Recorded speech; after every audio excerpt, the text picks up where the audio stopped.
16 years old. I mean, that's not the problem with the Mass. I'll tell you the problem with the Mass. The problem with the Mass is the parking lot. I mean, where are people expected to park? I mean, you want everyone to come to church, but if everyone actually showed up, where the heck would they park? That's the problem with them. No, that's not the problem with the Mass. The problem with the Mass is that coffee they serve after Mass. I mean, where do they get that coffee? And when do they start brewing? Like Wednesday morning?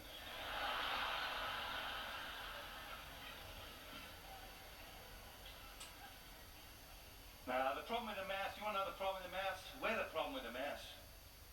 We haven't worked out a game changer. We're the problem with the Mass. You know? 1,000 years from now, social scientists and philosophers, they'll get together to characterize our age, this time we live in. It'll take them about 5 minutes. They'll characterize our age as the age of the abdication of responsibility. Nobody's responsible for anything anymore. It's always someone else's problem, always someone else's fault, always someone else should be fixing it. We've got to start taking responsibility. And that starts with the Sunday Mass. You are responsible. You are response-able. You are capable of a response to the Sunday Mass. You know, and where do we start? You know? Trying to get rid of me? Want me to leave? I'm not finished yet. I'll give you a game changer. I'll give you a game changer. You walk through the church doors on Sunday, one simple request of God. God, show me one way in this Mass I can become a better version of myself this week. Because guess what? Every time you become a better version of yourself, your marriage becomes a better version of itself, your family becomes a better version of itself, your parish becomes a better version of itself, the church becomes a better version of itself, your nation becomes a better version of itself. Every time you grow as an individual, the ripple effect of that is enormous. That's the power of personal holiness.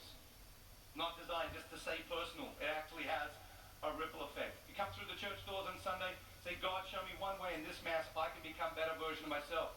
And then listen. Every relationship improves when we start listening in a new way, on a new level. When you meet people who have a really bad relationship, what's the first thing you discover? They don't listen to each other. Yes or yes? We've got to start listening to God. Listen to music, listen to reading, listen to the quiet of your heart. And that one thing, it'll just strike. Better than that, go out, get yourself a Mass journal. I talk about having a Mass journal, you know. And bring it to church with you on Sunday. And write down the one thing that God says to you in church. Write it down. And date it. Spend the rest of the Mass praying about how you can live that one thing. You know, but I'll tell you what will happen. You'll go out and you get your Mass journal, won't you? You bring your Mass journal home and you write down in the front cover, God, show me one way in this Mass my spouse can become a better version of himself this week. Sorry, mistake.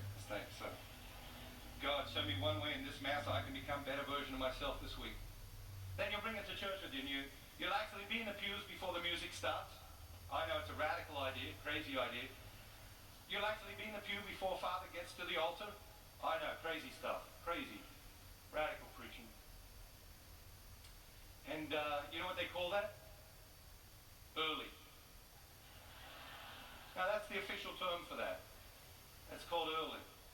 No wonder you people are always so confused when Father starts preaching about the early Christians.